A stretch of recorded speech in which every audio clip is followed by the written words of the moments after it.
Hi everyone, this is my fifth video. A friend suggested that I should try reading something that I've written myself. I don't write much anymore. When I do, it's usually poetry. This story was published in 2005 in the Rhododendron Reader, and I wrote it. And it's called Ada of the Avocados. Once upon a time, there was a girl who liked to eat avocados. The bland green flavor would calm her when she was anxious, and it sustained her when she was hungry, and the alligator skin on the outside of the avocado reminded her of the texture of the continental crust on our planet. And every time the girl cut an avocado in half, she was very careful not to damage the stone. She would prick the equator of the avocado stone with toothpicks and set it on the rim of a glass, and then pour water into the glass a few centimeters away from the bottom of the stone. The cups were lined up along her windowsills, and every day she would watch the roots scratching out from inside the stones in search of water. When the roots had hardened and grown a few inches, the girl would plant the stone in a small pot. And even though only 1 out of every 8 or 9 avocado stones ever sprouted into plants, after a few years the girl's apartment was overcome with green trees that had the trunks of bamboo and the leaves of banana. The girl wasn't poor, but she had almost nothing in the way of possessions. The apartment was empty except for a large and well-made bed. And the girl didn't own books or DVDs, much clothing, no sofa, no stereo equipment. She didn't have bath gel or screwdrivers. She didn't have paintings or many chairs, no Beanie Babies, no stove, no radio. All the girl wanted to do was eat avocados and look out the window, so that's what she did. And she was fortunate to have several large windows in her apartment because avocado trees need a lot of sunshine. She left these windows open all year round so that the avocado trees could get fresh air and rainwater. And the open windows brought other things too, seeds of grass and dandelions and milkweed and poppy. Because the clay pots for the avocados took up almost all the available space on the floor, the girl didn't even pretend to try to clean. The floor grew moss, and then it grew grass, and then it grew flowers. And the only clear space in the apartment was around the bed, which the plants left alone out of respect. The best window in the apartment looked onto a narrow alley that connected 2 popular streets. Lots of people from the neighborhood used the alley as a shortcut, and the girl watched all of them. If people noticed her, she would say hello or stop to chat, so she was never lonely. And one day, while the girl was looking out her window, she saw a young man walking with a big plastic bag in his arms. The bag was as big as a sack of potatoes, but instead of potatoes, it was filled with small, round avocados. And she called out, "Hey, hey you!" And the man with the plastic bag in his arms stopped. "Yeah? Where did you get those avocados?" "They're not avocados," he said, "they're limes." And the girl said, "What's a lime?" The young man took off his sunglasses. The girl in the window didn't look stupid, but she didn't look like she was kidding either. "Come down here," he said. "Come down, and I'll give you one." "Oh, that's no fair," said the girl, with the green leaves all around her head like a halo. "You come up here, and I'll trade you a lime for an avocado." And the man agreed, and he walked around the corner to find the front door of the apartment building. The girl hadn't told him which door belonged to her apartment, and because she never went outside, she decided to just leave the door open and stand waiting in the foyer. The young man came onto the 3rd floor landing and walked into the girl's apartment without saying anything. Up close he was beautiful. His skin was as smooth as wet clay, and he even smelled like clay. The young man gave the girl a lime, and she gave him an avocado. The young man said, "My name is Dennis." And after that, the girl's door was always open. She never knew when Dennis would visit, so she spent her days and nights waiting for him. Sometimes she would enter a room and find him already there, looking out a window or sitting on her bed and reading. The books he brought he always left for her, even though she couldn't read. He brought her food, too, even though she only wanted avocados. And they quickly ran out of things to talk about, and Dennis began to worry that the girl would waste away and die if he didn't come to visit her. All the girl ever wanted to do was snuggle in bed, but Dennis had resigned himself to improving his lover's living conditions, no matter what her protests. He spent whole days rearranging the avocado trees, trying to give the apartment things he called style and flow.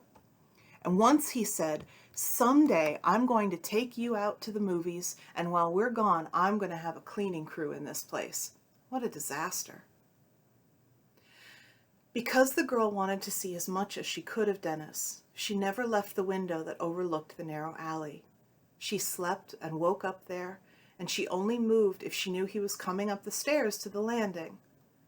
And she started to learn what loneliness is. One day, the girl heard someone calling to her from the far corner of the alley. She saw a figure dressed in white wool and blonde hair leaning against the wall of her building. The man in the white sweater called out, "Ada, Ada, what are you doing with your head out the window? You'll catch a cold." And Ada said, "I was waiting for someone." The man said, "Well, I'll keep you company while you wait. Just put a coat on, will you?" And because Ada couldn't remember who the man in the white sweater was, and because she was sure he wasn't Dennis, she stayed at the windowsill. A few minutes later, there were footsteps in her bedroom, and Ada turned around to see the white sweater and blonde hair standing in front of her. "I remember you," she said, "but you look different now." "I grew a beard for the winter." "Jeremy," she said, "where have you been? Where have you been for so long?" Jeremy said, "I don't leave the house much these days. I heard that you've fallen in love. Is that true?" And Ada said yes, but she was frowning. "Yes, I'm very much in love." They sat on the well-made bed, and Jeremy wrapped his white wool scarf around Ada's shoulders. She said, "You used to help me plant avocado seeds in clay pots, and you would water my plants when I went away to dig up good soil. Why did you leave?" Jeremy said, "You never asked me to stay." "I ask Dennis to stay all the time, but he never does." Jeremy said, "It looks like no one has slept in your bed in months." And Ada said, "Well, no one has. But I'd like to, if you'd let me." And Ada said, "I'd like that too." So Ada and Jeremy went to bed. Every so often, Ada would lift her head up from one of the various positions that she and Jeremy were getting themselves into, and she would say, "It's funny, I haven't thought about Dennis at all for the last 4 hours." When they took a break from making love to have a snack, she would say, "Dennis doesn't eat avocados. He says they remind him of raw liver." And Jeremy said, "Well, they remind me of you." It was almost a week before Ada got curious. "He never went so long without visiting me before. You don't suppose he heard that you were here and he's left me for good?" Jeremy said, "Probably not." And Ada said, "Well, then where is he?" And Jeremy said, "Well, you could always call him." But Ada didn't know his phone number or even have a phone. Jeremy asked, "How do you get in touch with him?" And she said, "He just walks in." "Well, you don't mean that he literally just walks into your apartment?" She said, "Yes, that's what I mean." Jeremy said, "You do know I closed and locked the door when I arrived a week ago." And Ada went running out of the room. Jeremy caught up with her at the front door, which Ada had forgotten how to unlock. And the door, cramped and underused, didn't want to open at first, but with Jeremy and Ada pulling together, they got it to swing towards the opposite wall. And standing with his nose flush against the wood of the door was Dennis, asleep. And he was dirty and unshaven. And Ava cried, "Dennis!" And he opened one eye and without hesitation walked forward into the foyer, almost knocking Ada over. And he turned around, confused, and he said, "What was all that about?" And looking at Jeremy, he said, "Who are you?" "Dennis, you haven't been standing at the door for 6 days, have you?" He said, Yeah, I have." But why didn't you knock? Well, because the door is supposed to be open. Duh. The fuck is the matter with you? And Ada said, there isn't anything the matter with me. Jeremy closed the door because it was cold outside. Dennis said, well, if you get rid of these stupid trees and buy a heating system like a normal person, you wouldn't be cold. And Ada said, I'm not going to get rid of my trees, and I'm not going to buy a heating system, and I'm not cold anymore.